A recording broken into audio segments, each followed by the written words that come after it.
Imagine waking up in the middle of the night, unable to breathe, your skin burning, melting off your bones, and the person responsible is someone you once loved.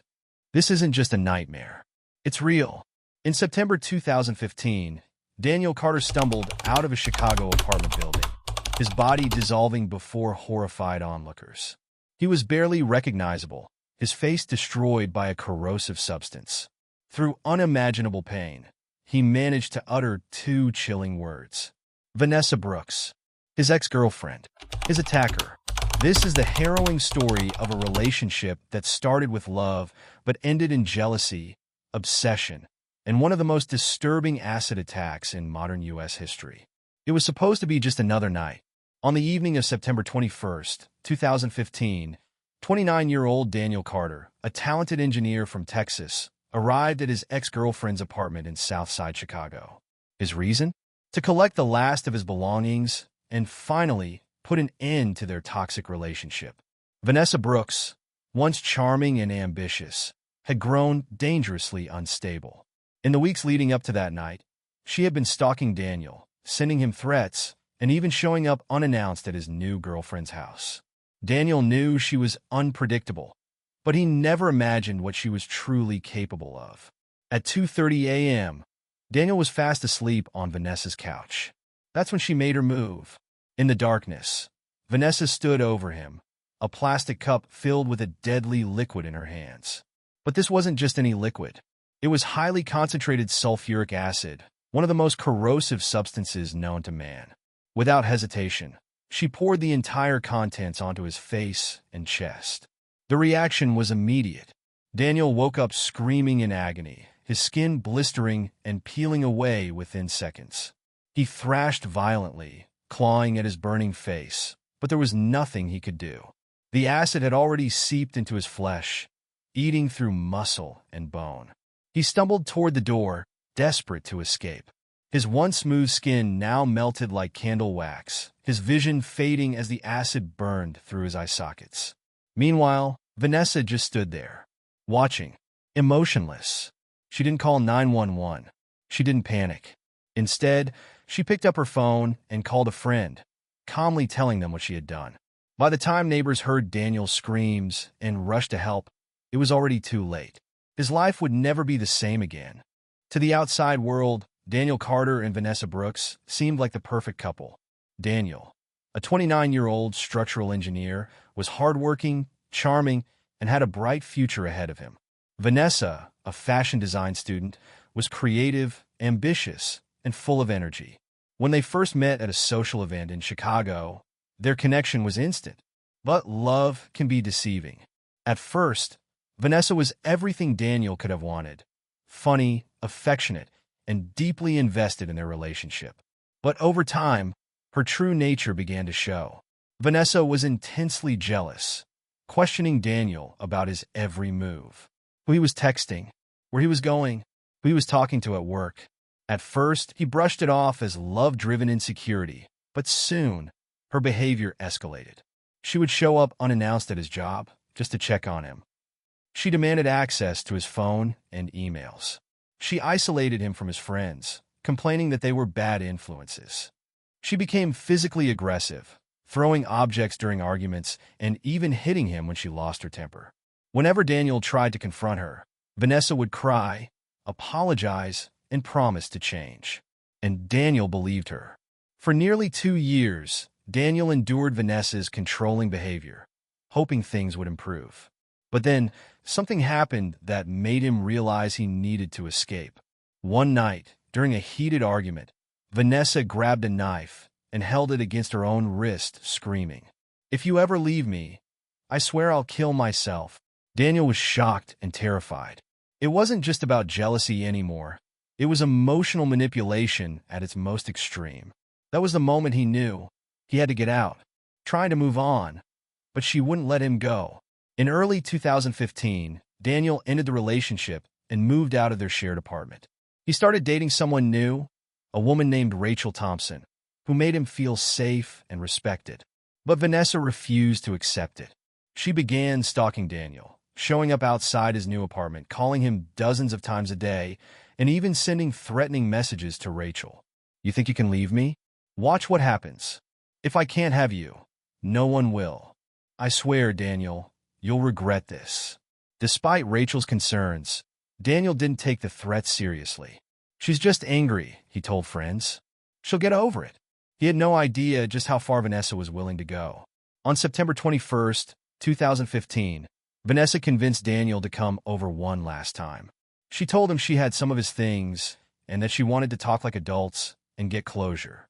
Against his better judgment, Daniel agreed. He walked into her apartment that night, thinking it would be the end of their story. He didn't know it would be the beginning of his worst nightmare. Daniel Carter had always been a fighter, but on that fateful night, he was fighting for something he never imagined: his own survival. As the acid ate through his flesh, Daniel managed to stumble out of Vanessa's apartment, blindly feeling his way down the stairs. His clothes were soaked, not with sweat or blood, but with the corrosive liquid that was still burning him alive. By the time he reached the street, his skin was peeling off in chunks, his screams filling the cold night air. Neighbors rushed outside, horrified at what they saw. One woman later told police, "I didn't even recognize him as human at first. His face, his hands, it was like they had melted." Someone called 911, but Vanessa didn't. Instead of helping, she stayed inside her apartment, calmly scrolling through her phone before calling a friend and casually saying, "I think I messed up. I did something bad." Paramedics arrived within minutes. As they loaded Daniel into the ambulance, he did something truly remarkable. Through the unbearable pain, he mustered the strength to whisper a name. "Vanessa." Vanessa Brooks. At that moment, authorities knew this wasn't an accident. This was an attack. Daniel was rushed to Northwestern Memorial Hospital, where doctors fought desperately to save his life. His injuries were catastrophic. Severe third-degree burns covering over 30% of his body. Loss of vision in one eye due to the acid burning through his cornea. Permanent facial disfigurement. His lips, nose, and parts of his ears had melted away. Severe nerve damage that left him partially paralyzed. He spent weeks in a medically induced coma, undergoing multiple surgeries. But even when he woke up, his nightmare was far from over. He could no longer recognize himself. The investigation, a chilling discovery. While Daniel fought for his life in the hospital, police launched a full-scale investigation into Vanessa Brooks. What they uncovered was more horrifying than they had imagined. Inside Vanessa's apartment, police found a plastic container, the one used to hold the sulfuric acid. But something was missing. The label had been removed. This wasn't an accident. Someone had intentionally stripped away the evidence, trying to hide where the acid had come from. Detectives seized Vanessa's laptop and phone. When they checked her search history, the truth became undeniable. How strong is sulfuric acid? Can acid kill someone instantly? How long does it take for acid to melt skin? How to buy sulfuric acid without getting caught? It was clear this wasn't a crime of passion. This was premeditated. When police brought Vanessa in for questioning, she played the victim. "I didn't mean to hurt him. I thought it was just water." But when confronted with the evidence, her story kept changing. First, she claimed she had accidentally knocked over the cup while Daniel was sleeping. Then, she said she had poured it on him as a prank that went wrong. But when detectives revealed her internet search history, her face went pale. She had no excuse left. On October 5, 2015, Vanessa Brooks was officially arrested and charged with aggravated assault with intent to cause grievous bodily harm. But was it enough? As Daniel lay in his hospital bed, barely able to speak, one question remained. Would justice truly be served? Daniel Carter had survived the unthinkable. But was survival really the right word? When he woke up from a medically induced coma, the world around him felt like a distant nightmare. He couldn't see properly, speak clearly, or even move without unbearable pain. The first time he saw his reflection in the mirror, he didn't recognize himself. Where his face used to be, his strong jawline, his bright blue eyes, there was now only scar tissue, melted skin, and hollow sockets where acid had eaten away at his features. His right eye was gone. His lips had disintegrated. His voice was hoarse, barely above a whisper. He had become a prisoner in his own body. Daniel endured dozens of surgeries.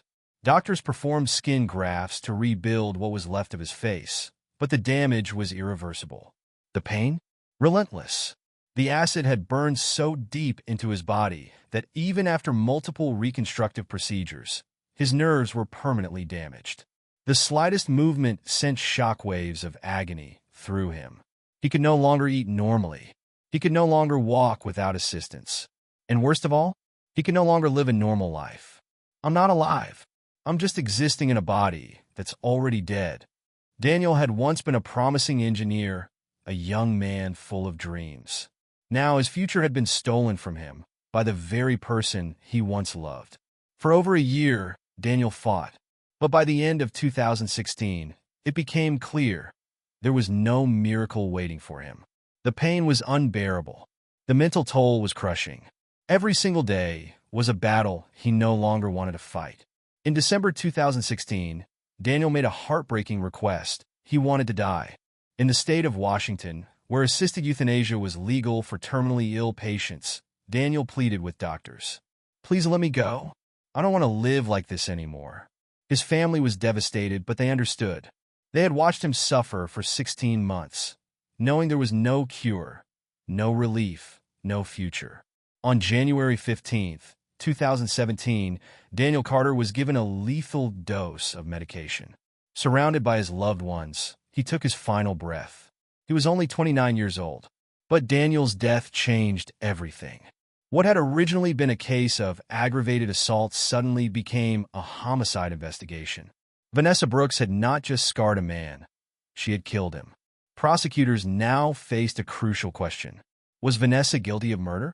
Or was Daniel's death technically suicide because of euthanasia? The upcoming court battle would divide the nation.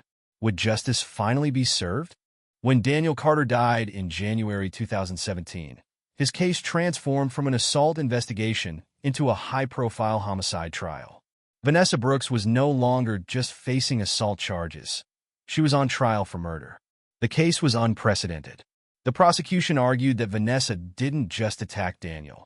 She took away his will to live. She sentenced him to a life of suffering. And that suffering was so unbearable, he had no choice but to end it.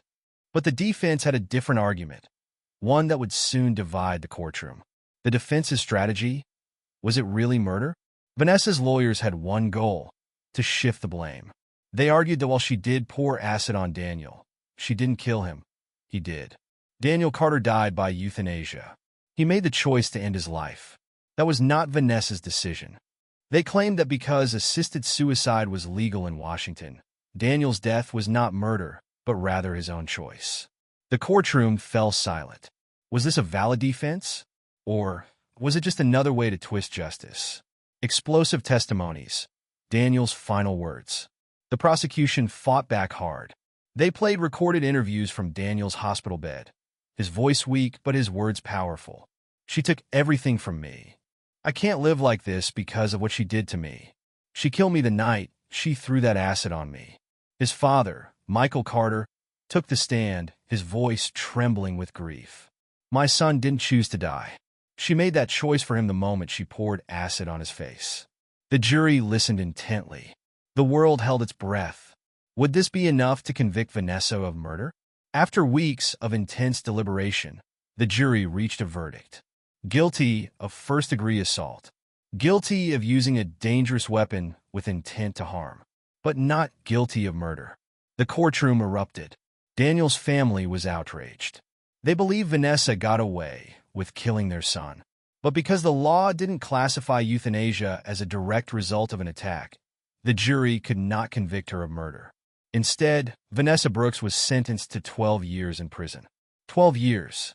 For a crime that took Daniel's entire life away. Was this justice? Or a failure of the system? After her conviction, Vanessa Brooks was sent to Logan Correctional Center, a medium-security prison in Illinois. But life behind bars was nothing compared to what she had done to Daniel.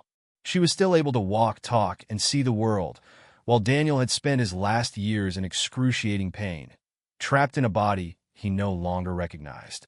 For some, 12 years in prison seemed like a slap on the wrist. With good behavior, Vanessa could be released in just 8 years. Would she ever truly pay for what she did? For Michael Carter, Daniel's father, the fight was far from over. Vanessa didn't just destroy my son's life.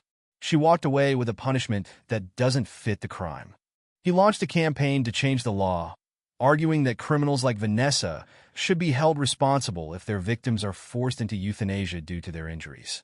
Daniel's family and legal experts began pushing for a new bill, nicknamed Daniel's Law. The law would close the loophole that allowed Vanessa to avoid a murder conviction. If someone is attacked so brutally that they later choose assisted suicide, the attacker should face a murder charge, because they're the reason that person had to make that choice. The proposal sparked national debate.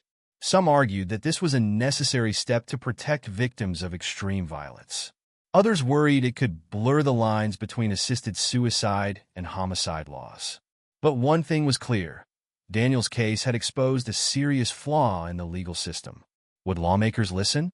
Years after Daniel's tragic death, his story continues to haunt and inspire. His family still fights for justice.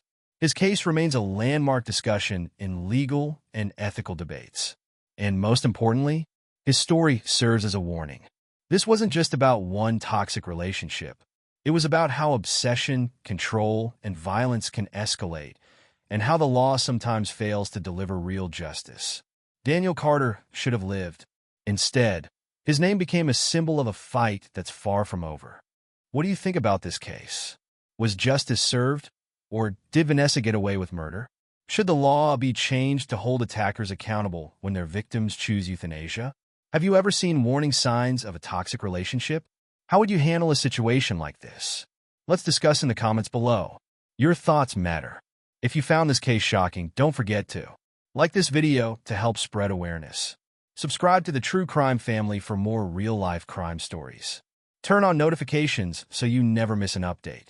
New true crime stories every week. Stay safe, stay aware, and see you in the next vid.